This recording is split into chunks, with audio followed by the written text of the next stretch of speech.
Ancient Artifacts is like you said, a roll and write game. I've been working on this one for. Okay, I'm not even going to throw the numbers out because I'm going to mess it up. It's been several months.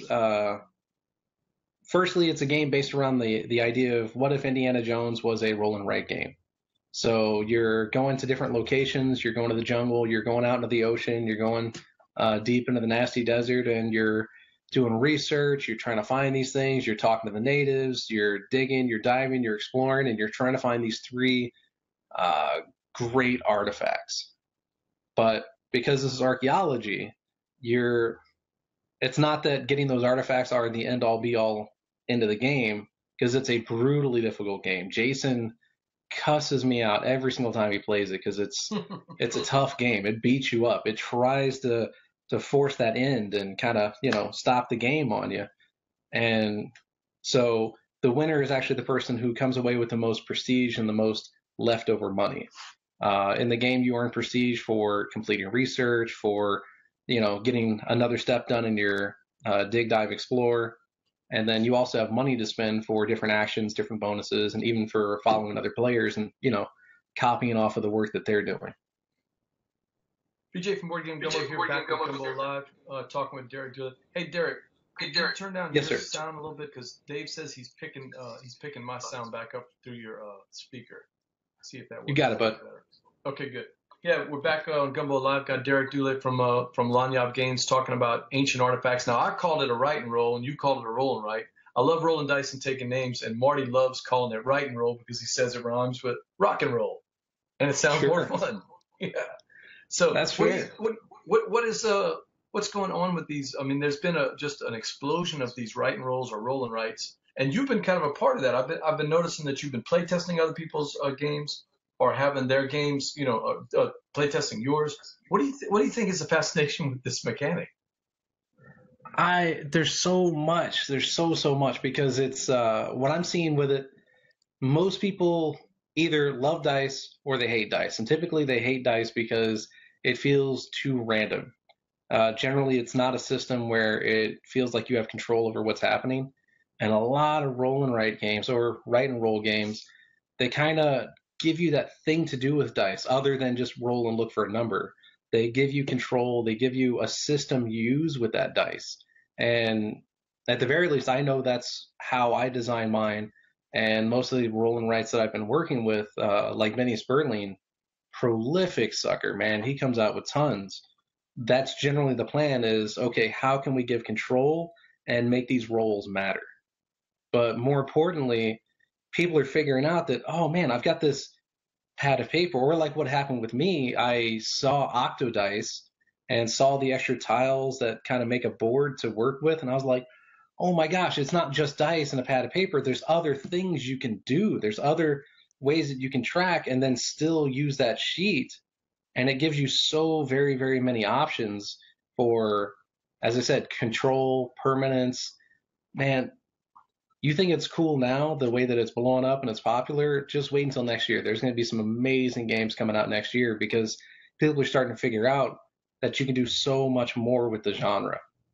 And yeah, that's what I'm thinking. It's almost like when deck builders came out and people started seeing that deck builders could be something else. Yeah. Dominion comes out, and instead of just being the engine, now you see all these other games where it's putting out. You see the same thing with roll and writes? I do. In fact, I was telling Benny that Sperling, that's going to be the huge jump and leaps and bounds for roll and write is people figuring out new ways to use the sheet, new ways to combine the dice with other things. Like I've got a backer on my Kickstarter page that said Ancient Artifacts was his first roll and write. And I said, man, I've got this giant list. Let me give you recommendations based on your preferences. And I'm going through his monstrous list on BGG going, okay, there's not a game on the market right now that covers any of this stuff, but why isn't there? Like Seven Wonders and, I'm going to screw it up. I'm too tired. That dude there's so many big, like chunky medium games that could be used.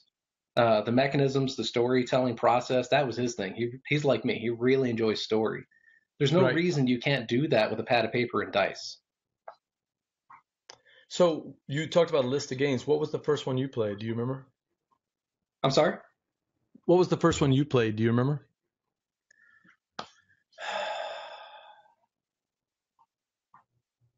Ah, man, it was either Carcassonne or No, I mean a Dominion. roll and write. What was the first roll and write you played? Oh, my first roll and write was actually Werfel Pie from Benny Sperling.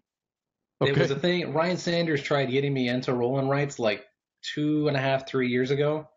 He was telling me it's this upcoming thing. It's huge. Suzanne's talking about it all over the place. She does. You need to make a roll and write. I couldn't do it. I could not wrap my head around it. What I ended up making had cards and 8 dice and just tons and tons and tons of tokens. It's a fun game, but it's not roll and write. But then Benny Sperling, or that's what it was. Somebody on Twitter was talking about making a pie dice game. And Benny Sperling said, well, I could probably throw this thing together. And I was like, dude, you need to send me the rules. Let me check this out. And then next thing I know, I'm printing it up and I've played it 24 times. I'm giving them notes. Love, love, love that game. Yeah, it's funny. And by the way, Dave Dugas says he deserves a raise because he fixed the sound. Your feedback was coming through on my mic. So now we got it worked out according to Dave. So Dave, yes, we're going to double your Gumbo salary, which won't be hard to do. But no, I remember watching that exchange. Benny and I, I follow Benny on Twitter. I've never met him, but I really do admire and respect how he gives back to the board game designer community. And I remember watching you guys just talk about pie and joking and then exchanging Twitter messages about this game. Right before our eyes, the Twitter community that was following was watching a game organically grow, germinate from a little tiny seed into a full-fledged game. And I saw the same thing with your game. Tell the story about how Ancient Artifacts. You remember you and I and about 5 others were actually tweeting back and forth about what the theme would be when you had this idea. Yeah, that was a great. I can't word right now. That was so much fun because I had this idea. It was the closest I think I'll ever come to designing like Jason because I had this idea in my head, this picture of moving around these different locations and trying to do different tasks with the dice because that's what I really learned from Sperling's game was there were always 2 different things you could do with the dice. It's just, is this the best option right now? So I was trying to do that, but the original theme was Mad Max, and it didn't fit the theme. The moving between locations did, but nothing else was working right. Right. And I remember that. I went to talk to you guys about theme because I was completely stumped. I knew that what I wanted wasn't going to work, but I couldn't come up with anything better. And you guys were so helpful, and it was awesome being able to talk and be excited with other people. That was actually a lot of fun, and it paid off. It led to that suggestion of Indiana Jones, which was absolutely perfect. Well, before we get to the next subject, I want to finish up with Ancient Artifacts. It's doing fantastic on Kickstarter. You got to be happy about. I'm terrible with math. I'm majoring in history, but it looks like it's over almost a third, maybe even close to 40% on your first day. That's not bad, man. You got to be excited. I'm pretty excited. This is actually day 2, but Okay. It's a little over 33%. Yeah, which is, man, like I tweeted on the first day. I did try Kickstarter once before for a little bitty card game that was really tough sell. I remember. But first day, within the first 5 hours, I had raised more money than that previous campaign. And by the time I went to bed, I think we had actually surpassed the number of backers as well. So that was huge. That was amazing. The giant outpouring of support has been just it's amazing. There are times throughout the day where I just kind of look at the numbers and I start crying a little bit because it's incredible. Hey, Derik, I got a question for you from one of the watchers. Jason James, who I met at Gen Con, he's actually from Slidell, from the North Shore. Okay. Right across the lake from you. Jason, Derik will tell you he's from Laplace, so you guys are only, an hour or so, not even an hour or so away. But Jason's a relative newcomer to the hobby, just like me and you. He's discovering some of these things. You and I have been around a little bit longer than Jason, but he's never seen a roll and write. So just, if you don't mind, explain a little bit about how that roll and write mechanism works. Sure. You and I kind of assume everybody knows about it, but we don't, Yeah, the very basic core of roll and write is Yahtzee, where you've got a score pad and you've got dice. You roll the dice. You're trying to meet a certain requirement. If I remember right in Yahtzee, you were trying to get sets of a specific number. That's right. And then you mark, and then you mark that off on the sheet. You've accomplished that goal, and now you're rolling for another goal. Now, how you apply that varies pretty greatly between, Dice Stars, Octodice. I absolutely love because it's a euro that's all of this big. How about No Siesta? Have you played No Siesta La Granja? I bought it. I was so excited to play that game, but I absolutely despise stickering my games. So Are there it's not stickers in actually No assembled Siesta? yet. I can't play it. Yeah, are there stickers in No Siesta? I didn't remember that. Yeah, in fact, I played it already set up, so I've played it a couple of times. I like it a lot. It's the only write and roll that I've ever played, and I really enjoyed it. man, if you enjoyed that, you got to get on Octodice or Okay. Roll Through the Ages. Roll Through the Ages, the roll and write aspect seems a little gimmicky, like it doesn't quite need to be there, but the game itself is solid, really good. Wait, well, And I played Roll Octodice Through the is Ages. absolutely amazing. Sorry? So there's a roll and write version of Roll Through the Ages? Roll Through the Ages is the roll and write version, which is a roll and write version of Through the Ages.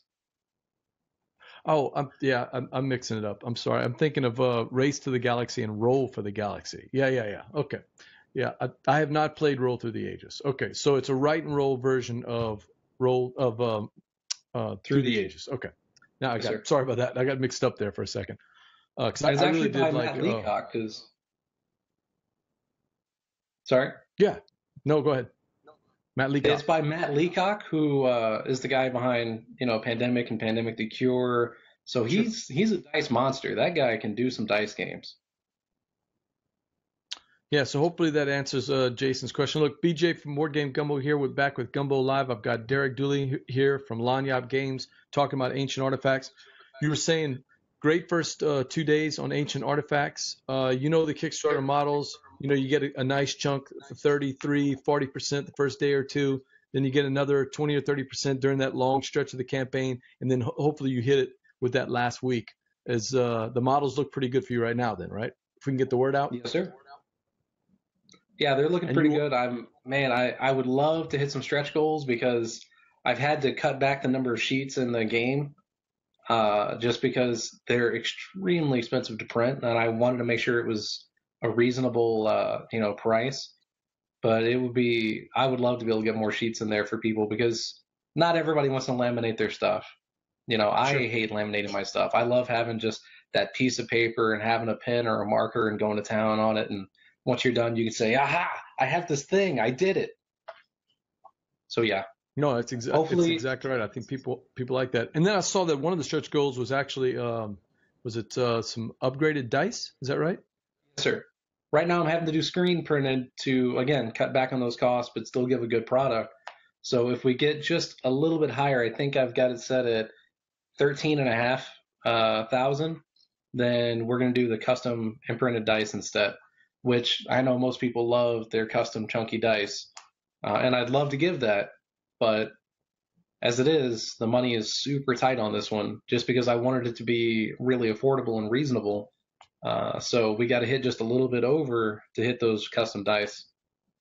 Yeah, and you're an independent publisher. And for an indie publisher, the ones that I've talked to, this is a true Kickstarter. This is you going to the board game community and saying, this project will exist if we all work together, right? Yes, sir. Exactly. This is not CMON saying we're gonna print Rising Sun whether you invest in it or not. This game will happen if people are out there and they support Lagniappe Games and making your dream come to fruition, right?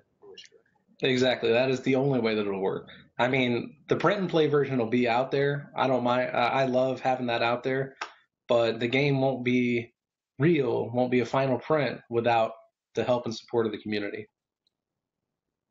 So let's talk some more games. You talked about Saul, and then there was another game that you played recently. Maybe that's where I got mixed up. Was it Roll for the Galaxy you played?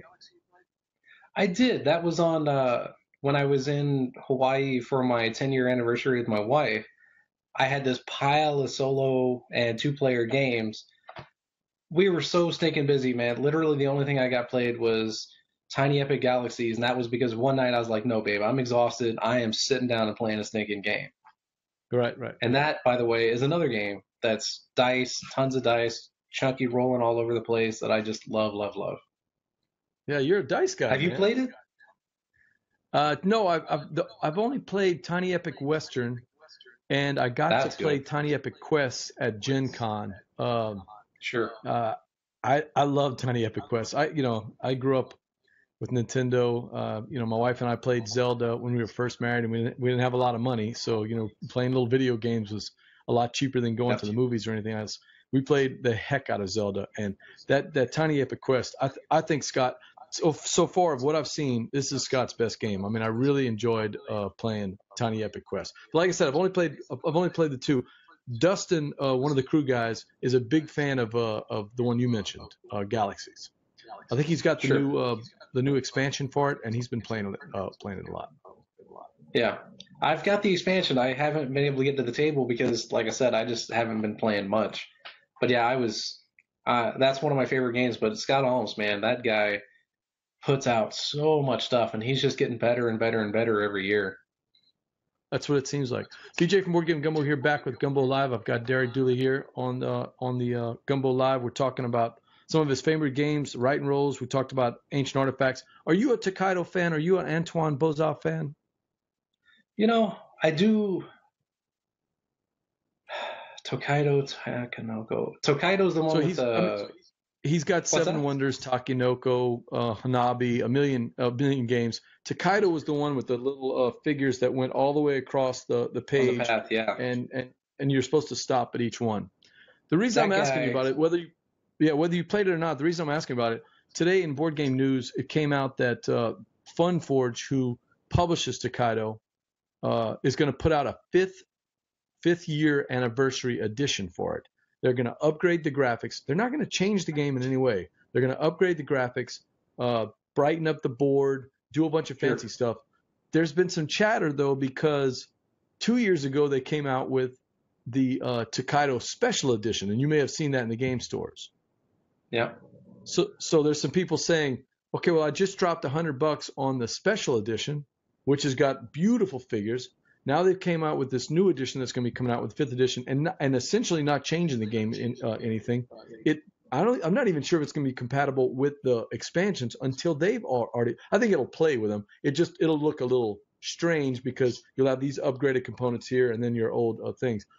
As a publisher, what do you think about a publisher brightening up a game but not really tweaking the mechanics or anything else? Just I'm not taking a stance one way or the other.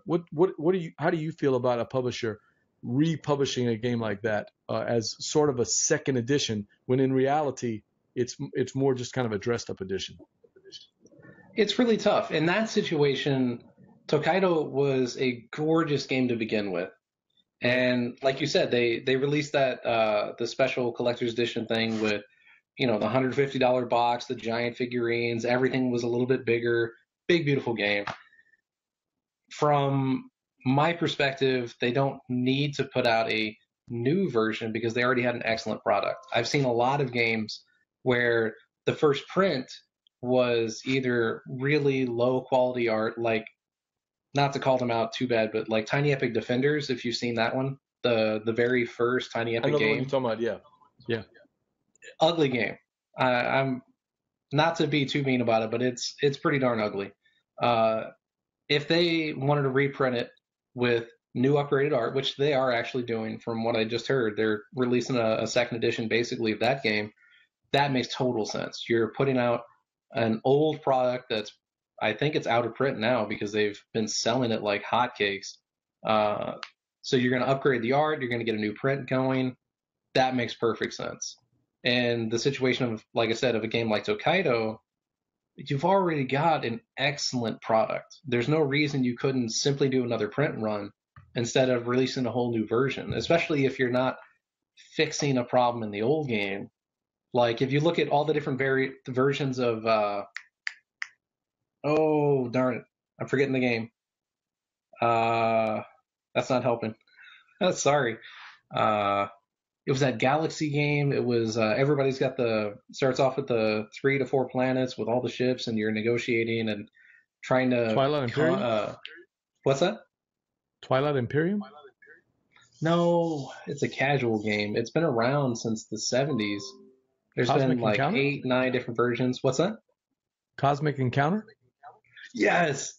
If you look at all okay. the different versions of Cosmic Encounters, especially Sure. before Fantasy Flight got a hold of it, The they're all Eon edition. drastically different games. So doing a new version of that game makes perfect sense because there was a lot that needed to be fixed. Yeah, I'm that's not a going good to say point. that they're doing the wrong thing with Tokaido, but if you're looking at it from doing right by the fans, it's not a great move. It could just be that they're looking for a way to get more attention on the game. I don't know. It's not at the moment. It's not a thing that I would do as a publisher. It doesn't feel like you're really taking care of your fans with that one. Well, I see Carlos Roy jumped in and said that let's not forget, if we're going to mention Antoine Bozat, he's got to mention Ghost Stories. I don't know if you've ever played Ghost Stories. I haven't played it myself. I've watched him play it twice, and it's kicked the crew to Gumbo's butt twice. It's probably one of the hardest co-ops that at least I've watched played. It's really tough. So you haven't tried that one yet? No, sir.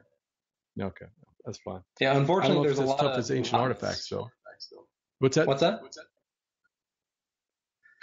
Yeah, there's a lot of it's as tough as Ancient Artifacts yet. We'll have to find out. All right, so we've talked a little bit about Ancient Artifacts. When's the Kickstarter campaign going to finish? It's going to finish the midnight Pacific on the 30th of September. Okay. So we got a little bit of time. Watch for the YouTube channel with the Dice Tower. I may be working on a little segment for you with my little board game Lagniappe segment, which, by the way, I've been using since the blog started. It was a coincidence whenever you and I noticed that we both use the same name. Yes. That's not uncommon for Louisiana. So I'm going to try to work that in as the next Kickstarter Lagniappe segment on the crowdfunding. I appreciate that. If I can get that done. Yeah, it'd be great.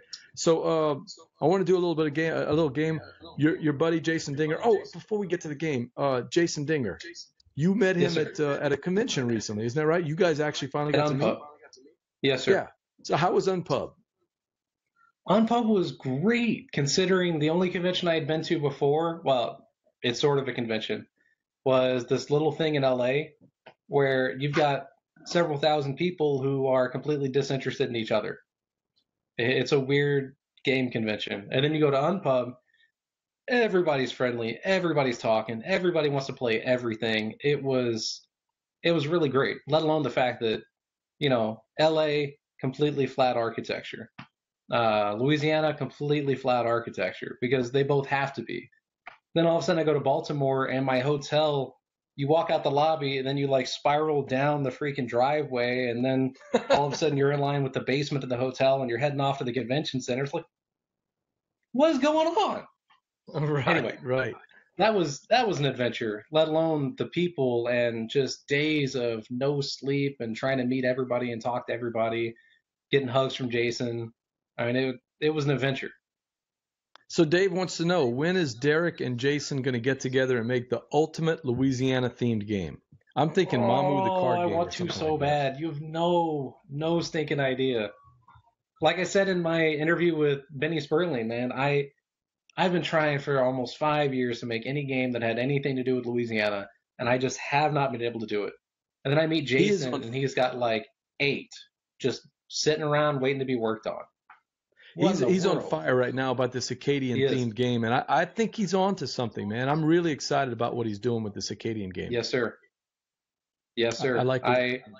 I know I've got one that I'm trying to do that's kind of set in New Orleans itself, and it's a little more like a Jason Dinger game in that it focuses on the tribal nations down there, and making that new suit every year and getting together and dancing and singing and having their competitions.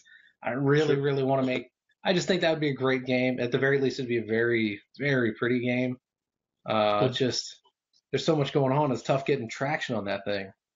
Well, Dave Dugas says you got to make a game about crawfishing, so maybe you can get that done. Maybe I could make that a dice game. That'd be a dice game worth playing. Oh, now I like that idea. Write and roll involving crawfishing. Oh, that could work. Yeah. We could do Well, we it. got a few minutes left, so let's get on with the game. I know Dave's on there, and Carlos is on there, and maybe even Jason. So let's see if we can stump all of them. I did it with Jason, but I'm going to tweak it for you because it instead of just being an activity, it should be a game. So I'm thinking Okay. envie. You know the word envie in Louisiana. Envie is a good old Yes, sir. Cajun word that basically means that you really, really want something. So I want you to think of a game out there. Oh, Carlos says maybe you could make a Louisiana themed game like Walkstar, which you're familiar with Walkstar, real time game. Oh. But instead you're making a Little gumbo, bit. so everybody's trying to get the ingredients instead. Yeah. All right, that's a good idea, Carlos. You make that game, Carlos. So, but back to envie. So I want you to think in your mind. Give me a game. Don't tell me, but think of a game that right now, if money is no object, distance is no object, whether it's in your collection or not is no object. What is that game that you've got that envie to play? Jason said his was Crokinole, if I remember right, which was an interesting choice because you think of Jason and you think of euros, you think of mechanics, you think of economy, you think of those beautiful rondels that he likes to come up with, and then the game he picked was Crokinole. But that's what envie is about. That's the game he was really excited about doing it. So. Well, I feel like this isn't fair for me because I've got a game that I've been sitting on for like a week now. I've been drooling and just dying to play this thing.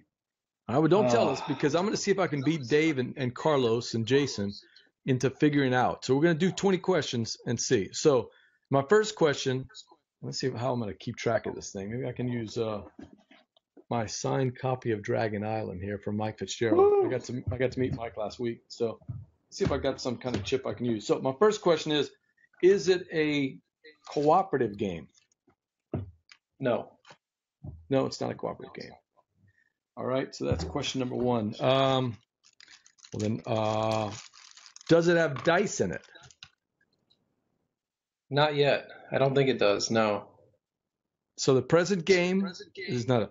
Oh, is it commercially available? Can I order it from Amazon? No. Is it Captains of the Gulf? No. No. Okay. That's a good question, though. And technically, I do have that one in my bedroom. But no, that's not it. You do already have that one. Jason says, is it Terraforming Duloc? No, I don't think it's Terraforming Duloc. But that's a good guess. All right, so that's 3 questions in. It's not a co-op, right? Correct.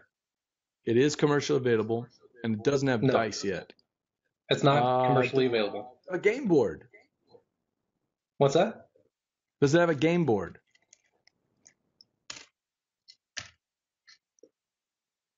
Define game board. I'm just gonna say, does it have a game board? It's a tough one for you to answer, but you got to answer. Yes. So it does have a game board. Okay. That's question number 4. Dave says he's out already. Dave, it's only 4 questions. We got 16 more. Let me see. Is it a German publisher? No. Is it an American publisher? Yes. Man, okay, we're getting closer then. Yeah, because these guys are going to be pretty good. So that's question number 6. Let's see. Theme. Does it have a fantasy theme? No. No fantasy theme. Would you consider it a Euro style game?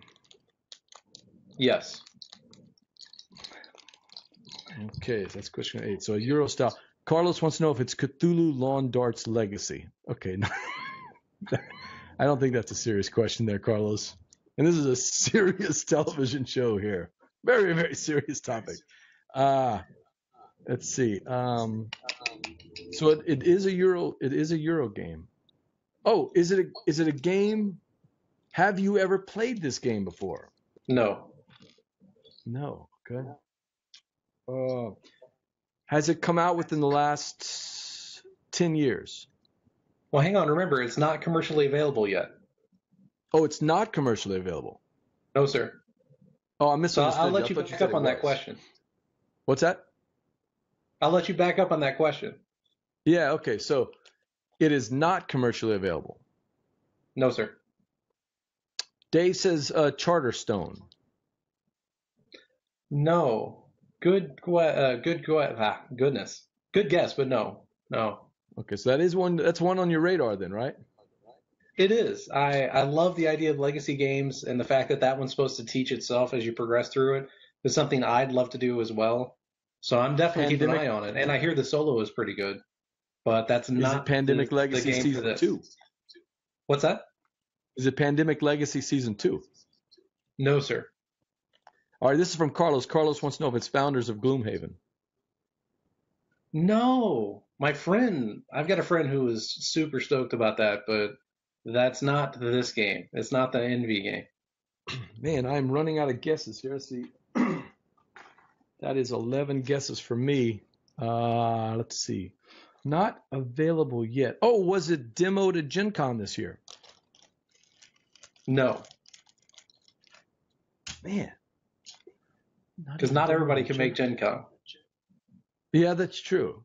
Is it a game that you designed? No, I do. I love a couple of my games. They're in my top 10, but that's not the game I desperately want to get my hands on right now.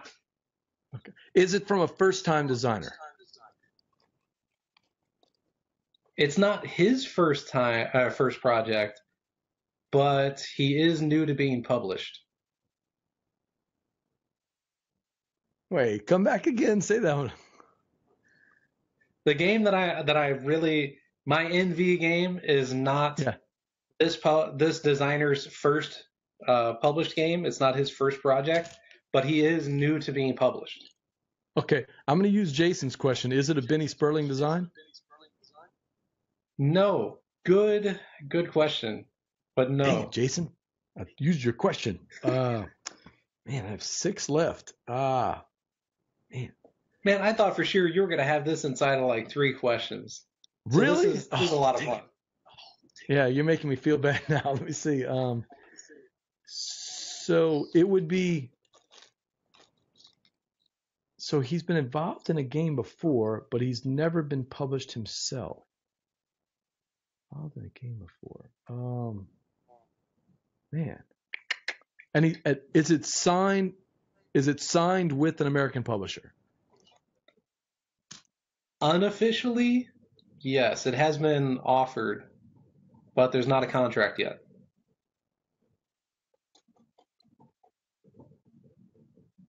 Jason is mentioning something called Sergeants of the Pond. I'm not familiar with that. I'm going to have to look that up now. Corporals of the Puddle.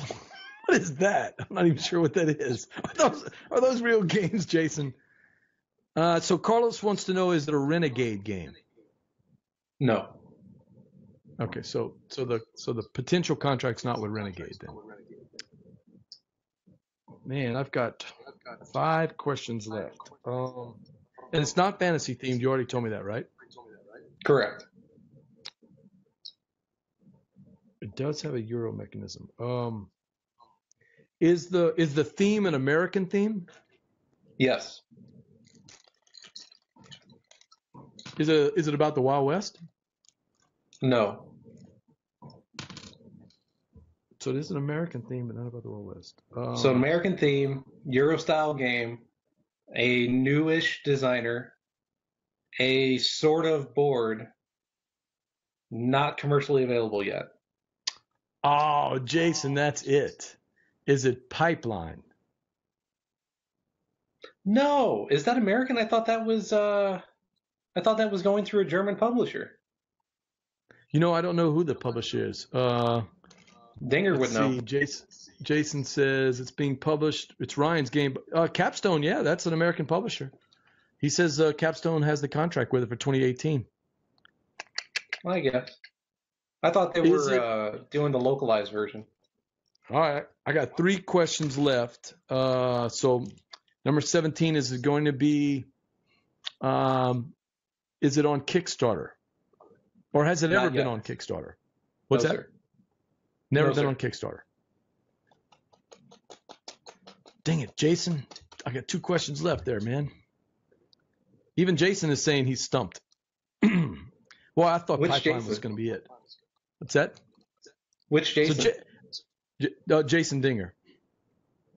Dinger should have this, man. He should know already. That guy. All right, he Maybe says he's reading Jason one. Dinger. Maybe he's watching you squirm. No, he says he doesn't know it. Neither Jason James nor Jason Dinger. Jason Dinger says Grease Monkey Garage. That's I not am my really guess, that's excited his. about that, but that's not the one. That one does look pretty good, and I saw a lot of you guys at Unpub have been talking about it. So apparently it's got some heft to it. Is the designer from the South? Yes. Okay, Jason. Now we got it narrowed down. He's from the South. Man. So that's going to eliminate Tony Miller. Whoa. Still living in the South too. I know there's quite a few guys up in the Northeast and the Northwest that moved from Louisiana, but this guy is still there. Oh yeah, is it the weird giraffe people? Carla and Nick over there in Birmingham. Or They're in not Alabama. Birmingham, They Huntsville. are. No, I thought they were in Florida. No, they're from Huntsville, yeah. Huntsville, Rocket City. They're from Rocket City. So it's not Stellar Leap then, right? That's Jason's guess. I got 2 guesses left. No, Dave, it's not Deck Builder, the deck building game. At least I don't think it is. No, that's out. That's been out for. That's already out. Dugas. Yeah, Dugas with the fun. Dugas always got the funnies. Let's see. Dave is actually a funny guy. If you ever get to meet him, he'll get you cracking up. And as he likes to say, I'm the face of Board Game Gumbo. He's the voice because he still has a great Louisiana accent, which I'm sort of losing over the years. Derek, let's see, 2 questions left. So from the South, huh? Is it? Well, I'll ask Jason. Jason wants to know if it's Jambalaya. That's Jason's little game that he designed a couple 6 months ago, whatever it was. That's like number 3. Okay, number 3. It's not quite. Pretty excited about Jambalaya because I know I've got quite a few people I could play it with, but it's not my number 1 Envie. I've never played it. I mean, Jason's talked to me about it a bunch of times, but I've never actually got to try it yet. So, has anybody I've played never played it either, but I know what the game is because we've talked about it as well. Yeah, as you can see, I'm stalling. I only have 2 questions left. We got it narrowed down though. A designer from around here. You got anything, Jason? No. Yeah, I think they're out too. Man. I mean, the only guy I was thinking of is doesn't the guy that used to do heavy cardboard, isn't he from Louisiana also? But I don't think he's a designer though. Tony, what's his name? I can't think of his last name, but I think he's from Louisiana also. So Southern designer, not commercially available. It's an American theme. It sort of has a board. Yeah. Does it rely on? Does it have cards in the game? Yes. Multi-use cards. What's that? Multi-use cards? Yes, Carl sir. Chuddick is not from Louisiana. What's that? Carl Chuddick is not from the South. Multi-use cards. Is it a game designed by Jason Dinger? Yes. Oh, okay. Well, now you got me. Is it Acadian? It is. It is? Well, that was my 21st. I desperately want to get my hands on that game. Yeah. Well, you're really early from what Jason said. And Jason James guessed LSU-Opley, and of course we know that's already been out for years. So it has. But good call, Jason James. We appreciate the LSU Fighting Tigers throughout. So I almost had it 1 question left, and it's Acadian. Jason will correct me, but I think it's Acadian, the story of a Cajun culture, or something like that. game that Jason Dinger is working on, and you and I both want to get that on get our hands on it. So, but he says it's not quite ready yet for us to play test. So, hopefully, with I understand that. He says that. I mean, man, the amount of time that dude spent saying that about Captains of the Gulf 2, it's his process. He wants to feel really comfortable with it before he lets anybody else look at it or touch it. I get that. But man, if I lived even within driving distance of Louisiana, like if I had to spend 5 hours in the car to go sit down at his house and play that game, I would be there. The Acadians' Life of the Early Cajun Settlers. What a great name, huh? Great name. Well, Derik, next time you are in town, and I know you still have some family back here, so next time you are in town, make sure you come to our Gumbo game night, because Jason will come up when we do especially on our Sunday games. He'll come up every once in a while and come play with us, or we go play on Saturdays in Lafayette. So we can definitely meet up somewhere on a Saturday or Sunday if ever you're in town. Man, I really enjoyed finally getting to talk to you in person. You and I have been trading messages for a couple of years, and it's nice to put a face to the name. It's been great talking with you, man. Good luck with the campaign with the ancient artifacts. I've been watching this game since it was in that first little seed germination, and I'm really excited for you. And I love the fact that the first 2 days went well, and I'm hoping you can cross the finish line in a couple of weeks so you can not sweat it out and really work on those stretch goals also. I sure do appreciate that, man. This is BJ from Board Game Gumbo Live. Enjoyed the broadcast, and as always, laissez le bon temps rouler. Good night, Jason. Good night, Jason James. Good night, everybody else. Derik, good to talk to you. We'll catch you another time. Sounds good, brother. Thanks.